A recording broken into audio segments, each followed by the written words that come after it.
Today we recall Saint Joseph the worker and the good of work.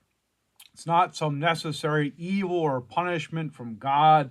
In fact, it has its origins in the beginning of man, and only after the fall do we experience the sweat of our brow and the hardship of work.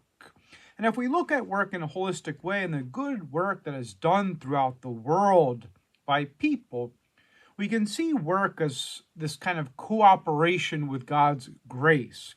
But to clarify, the church teaches rightly that if someone is doing work in a state of mortal sin, it has no merit for their salvation. For we're not saved by our work, but by grace and obedience to Christ. But on the other hand, grace comes to our aid to work, and work can even be done to atone for sin, to do the good work that must be done and to help other people around us. In fact, we were meant to give our bodies in a sacrificial way. And this is what actually draws people away from work. It is difficult and has a sacrificial character. And this is why far-sightedness is necessary, because by its very nature and goodness, it is what fulfills us, even gives a sense of joy in our accomplishments, and gives us peace because we concretely do something good, not just for ourselves, but for those around us, where we do something praiseworthy in the sight of God and men.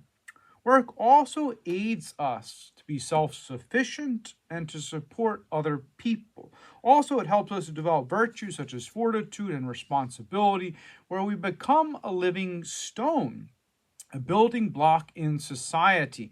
But the contemplative life of God and his goodness must take first place. Otherwise, our work will not rise to its full beauty. Work must follow contemplation of God. And these are the two holy hands that serve the living God.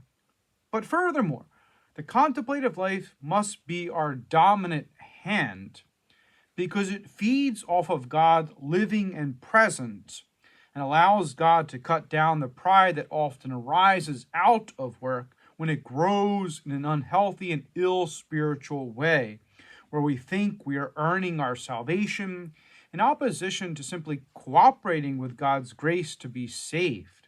For contemplating God prunes us and teaches us humility in our work, that we can do nothing without him, that he's the vine and we are the branches, and apart from him we wither away and we have no sap within us, where work loses its spiritual fervor and men become empty shells who do dead works, seeking to glorify themselves and not God.